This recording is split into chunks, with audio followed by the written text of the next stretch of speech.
पिछली वीडियो में हमने पढ़ा कि कैसे इंग्लैंड में कृषि क्रांति आई। इस वीडियो में देखेंगे कि इंग्लैंड के बाद अन्य देशों में कैसे इसका प्रसार हुआ। एक विशेषता की हम बात करें तो इंग्लैंड में जो क्रांति आई उससे क्या हुआ था कि किसान बेदखल हो गए थे, किसानों के अधिकार काफी छीन लिए गए थे। भूमिपति विशेष रूप से इसमें सक्रिय थे। भूमिपतियों को जो है लाभ ज़्यादा जो है इससे हुआ, हालांकि पूरे समाज को हुआ लेकिन किसानों को ज़्यादा नुकसान हुआ जो छोटे किसान थे। दूसरी तरफ अगर हम अन्य देशों की बात करते हैं तो उसमें क्या हुआ, किसानों को मिले अधिकार। वहाँ पर कई तरह के अधिकार इस क्रांति से किसानों को प्राप्त हुए। ये एक बड़ी जो चीज़ थी और देशों में हुई। अमेरिका में आना कि बड़े जमींदारों ने स्थानीय लोगों को हटाकर बड़े बड़े कृषि फार्मों की स्थापना की थी।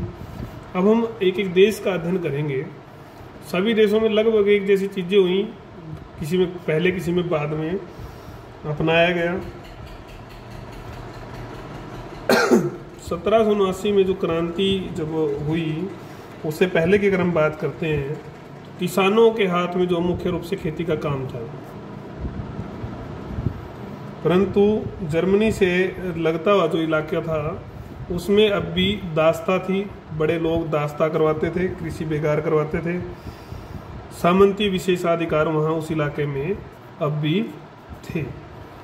तो कुल मिलाकर ये अच्छी व्यवस्था नहीं थी। अनेक कर वहाँ देने पड़ते थे, अनेक प्रकार के अत्याचार जो है वहाँ के लोगों पर होते थे। किसान सम्राट, किसान दो लोगों को कर दे रहा था, सम्राट को भी और चर्च को भी, दोनों को कर देना पड़ता। और मतलब जो क्रांति हुई उससे पहले कई तरह के कर बढ़ाए गए थे। तो ये भी एक क्रांति का जो है बड़ा कारण था कि जिसके कारण से क्रांति हुई। जनसंख्या अधिक थी,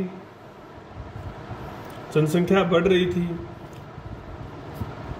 और आपकी बात करते हैं अब हम, खाद्यान्नों की कमी आ गई थी, अकाल पड़ रहे थे। इन सब कारणों से जो स्थिति खराब हो गई थी। तो फिजियोक्रेटस नाम का एक व्यक्ति था, उसने कहा कि खेती पर जो है ध्यान दिया जाए, खेती को प्राथमिकता में लाया जाए। तो ऐसा कदम, परंतु 1779 तक कोई सुधार नहीं हुआ।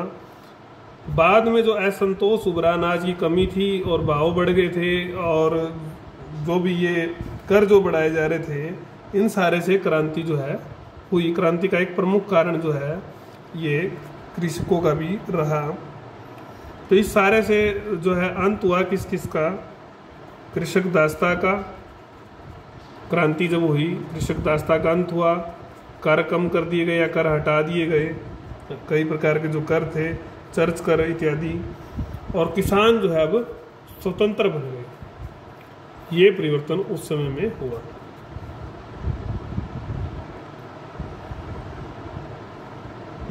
परंतु किसानों के खेत अब भी छोटे और बिखरे हुए थे। ये एक नेगेटिव बात थी खेती के लिए, खेती की विकास के लिए। बाढ़बंदी को अभी सफलता ज़्यादा नहीं मिली थी, लेकिन बाद में जो है ये हुआ, प्रणाली में परिवर्तन आया। जैसे जैसे क्रांति आगे बढ़ी, क्रांति के जो परिणाम नजर आए उनमें परिवर्तन आया। अब व्यापारियों ने भूमि खरीदनी जो है शुरू कर दी थी। भूमि खरीदनी जो है शुरू की तो इन लोगों ने, भूमिपति आए, भूमिपतियों ने कई परिवर्तन आए, आधुनिकीकरण किया। 19वीं शताब्दी में कृषि का आधुनिकीकरण में यही चीज़ सब देशों में आएगी, जिसको आप बार बार समझ सकते हो। कृषि यंत्र लेके आए, नए औजार लेकर आए, उत्तम बीज आए, और आपकी रासायनिक खाद। इस सब से जो है उत्पादन जो है बढ़ा, क्रांति हुई। ये सब देश करेंगे। 19वीं शताब्दी के उत्तरार्ध में बड़े पैमाने पर बंजर भूमि या बेकार भूमि का जो उपयोग भी सब देश करेंगे, इसको उपयोग में लाएंगे, कृषि योग्य बनाएंगे। परिणाम स्वरूप प्रति एकड़ जो उत्पादन था वो बढ़ गया। तो ये सब देशों में होने वाला है। जर्मनी की अगर हम बात करते हैं, जर्मनी का अध्ययन करते हैं, जर्मनी में कैसे कैसे परिवर्तन आए। तो 1871 से पहले जब जर्मनी का एकीकरण नहीं हुआ था, ये भी कई राज्यों में बटा हुआ था। पूर्वी राज्यों की अगर हम बात करते हैं, विशेष तौर पर प्रशिया में, पूर्वी राज्य में पर्सिया आता है, वहाँ पर आपकी वही जमींदारी प्रणाली थी। बड़े भू सामंतों को जूंकर कहा जाता था। ये अपने अधीन जो काश्तकार होते थे उनसे खेती करवाते। पर्शिया के महान जो शासक थे फ्रेडरिक महान ने कई सुधार जो इन्होंने किए, फ्रांस से प्रेरणा ली। फ्रांस से प्रेरणा लेकर जो है ना कृषक दास्ता को समाप्त कर दिया। दास्ता को समाप्त किया, पहला कदम था। कृषि योग्य जो भूमि जो है, भूमि में वृद्धि हो, उसके लिए कई सुधार, कई प्रयोग इन्होंने किए। दूसरी ओर पश्चिमी जर्मनी के राज्यों में, जो पश्चिमी जर्मनी था उसमें खेत वही छोटे और बिखरे हुए थे, तो यहाँ भी सुधार जरूरी था। दास्ता का प्रचलन था। कुछ राज्यों ने जो है ना कृषि संबंधी सुधार जो है आदेश जारी किए। सुधार आदेश नेपोलियन ने जिन जर्मन राज्यों वेस्टेलिया, फ्रैंकफर्ट पर अधिकार किया, वहाँ पर कृषक दास्ता को समाप्त कर दिया था। जर्मनी के एकीकरण से भी सुधारों को बल मिला। धीरे धीरे बाड़बंदी को भी, वहाँ पर बाड़ेबंदी को बढ़ावा मिला।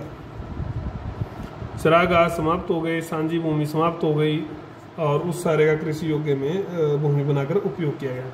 सांझी भूमि को जो है किसानों में बांट दिया गया, तो किसानों खेत भी बड़े हो गए, जोत बड़ी हो गई। बंजर व जो दलदली भूमि थी, वही बात दोबारा मैं दोहरा रहा हूँ, उसको भी क्या बनाया गया, कृषि योग्य बनाया गया।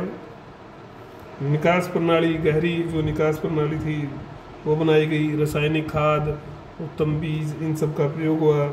यंत्रों का पालन हुआ, यंत्रों का आविष्कार हुआ, यंत्र अपनाए गए। सैक्सनी और जो पर्शिया राज्य थे, इनमें भेड़ की नई नस्लों का भी जो है काम शुरू हुआ, भेड़ नस्ल सुधार। उल्लेखनीय है कि 1840 में वान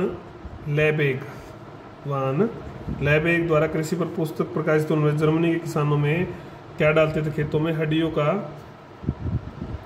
चूरा, नाइट्रेट, बनावटी खाद, इन सब का जो है प्रयोग वो करने लगे थे। लेबेग ने रसायनों से जमीन को उपजाऊ बनाने पर जोर दिया। रासायनिक प्रयोग से जोर दिया किसने, वान लेबेग ने। ये जर्मनी का हमने अभी पढ़ा। हालैंड विशेष रूप से दलदली भूमि को उपयोगी बनाने में जाना जाता है। उसने दलदली भूमि को उपयोगी कृषि योग्य भूमि बनाया था। 1801 और 4 में इन्होंने जो सामंती अधिकारों को समाप्त कर दिया था, सामंती अधिकारों को समाप्त किया। इससे किसान भूमि के स्वामी बन गए, परंतु उनके पास भूमि के छोटे छोटे टुकड़े थे। इससे वैज्ञानिक कृषि का विकास नहीं हो चुका। टुकड़े जो थे वो छोटे छोटे थे, वही सबकी समस्या। तो वैज्ञानिक विकास में क्या आई, बाधा थी ये। और दूसरी समस्या क्या थी, इनकी जो भूमि थी वो रेतीली और दलदली थी, ये इनकी दूसरी समस्या। तो पहले इन्होंने चूने मिट्टी का जो प्रयोग करके दलदली भूमि को उपयोगी बनाया।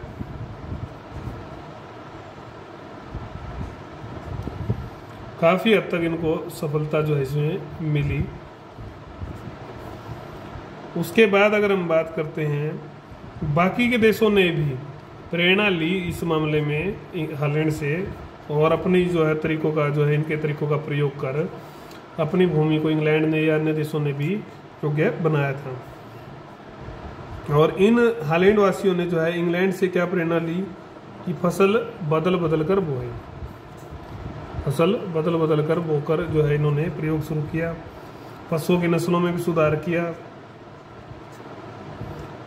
जिससे वहाँ पर उत्पादन भी बढ़ा, मांस का, अंडे का, दूध का निर्यात भी ये लोग करने लग गए थे।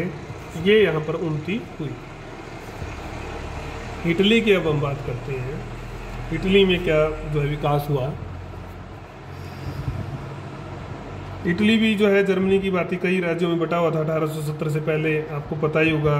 पीडमांट, सार्डिनिया, ये कई जो है राज्य वहाँ पर बने हुए थे। लोम्बार्डी, नेपल, सिसिली, मोडेना, परमा, टस्कनी, रोम, ये नाम आप याद कर सकते हैं। तो यहाँ पर सार्डिनिया और पिडमांट की बात करें तो 18वीं सदी में यहाँ पर सामंत और दास प्रथा का जो अंत होने लगा था, कर दिया था। इससे कृषि में विकास हुआ। बड़े भूस्वामी यहाँ भी आए, इन्होंने भूस्वामी ने नवीन प्रणाली को अपनाया। तो इस नवीन प्रणाली से कावूर एक व्यक्ति था, विशेष व्यक्ति था। इसने जो है कृषि के लिए काफ़ी काम किए, कावूर ने सुधार के लिए।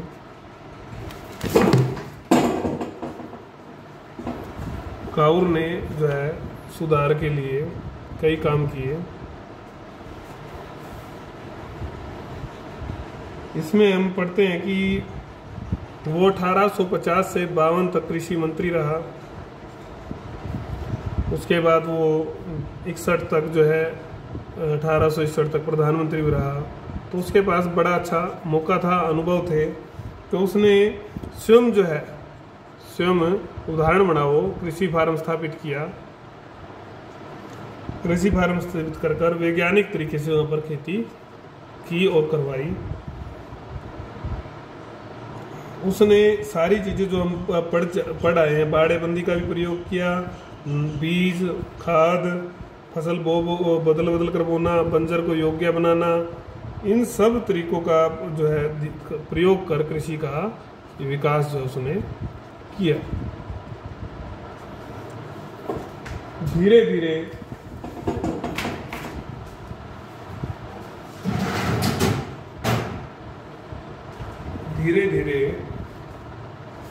अगर हम बात करते हैं रेशम और अंगूर के उत्पादन में भी इसने महारत हासिल कर ली थी और दोनों का निर्यात यूरोपीय देशों को ये करने लगा। यूरोपीय देशों को इसने निर्यात किया। इस स्थिति में ये देश आ गया, इतना बढ़िया जो है उत्पादन इसने किया। तो ये इस पेज पर हमने पढ़ा 4 देशों के बारे में। हम थोड़ा ही आपको करवा रहे हैं ताकि आपको समझ में आए, आप अच्छे से कर सकें। फ्रांस में कैसे चली, जर्मनी में कैसे चली, हॉलैंड में और इटली में, सब में वही कुछ कॉमन चीज़ें रही है। बाड़बंदी, बीज, उन्नत बीज, रासायनिक खाद, बंजर भूमि को योग्य बनाना, दलदली भूमि को योग्य बनाना, बेकार पड़ी भूमि को प्रयोग करना, कृषि यंत्रों का प्रयोग करना, ठीक है, और छोटे छोटे खेतों को जो है विशेष रूप से जोड़ना, भूमि का पुनर्वितरण करना। भूस्वामियों के द्वारा विशेष रूप से जो है क्रांति आई, किसानों ने पूरा योगदान इसमें दिया। तो अगली जो वीडियो होगी हमारी वीडियो संख्या 7, उसमें हम 5 और देशों के बारे में भी पढ़ेंगे, वहाँ पर कैसे कृषि क्रांति फैली, उसका विकास हुआ। वो वीडियो संख्या आपकी 7 होगी। ये जो देश पढ़ रहे हैं, कई बार अलग तरह का मैप आ जाए, वैसे तो डिफाइंड किया होता है सिलेबस। देखो कि हमने जो पढ़ रहे हैं इन्हीं देशों में विशेष रूप से कृषि क्रांति का आगाज हुआ। कृषि क्रांति के देश अगर वो पूछ लेता है तो आप इन देशों में इनके केंद्रों के बारे में भी बता सकते हो, देश के बारे में भी बता सकते हो।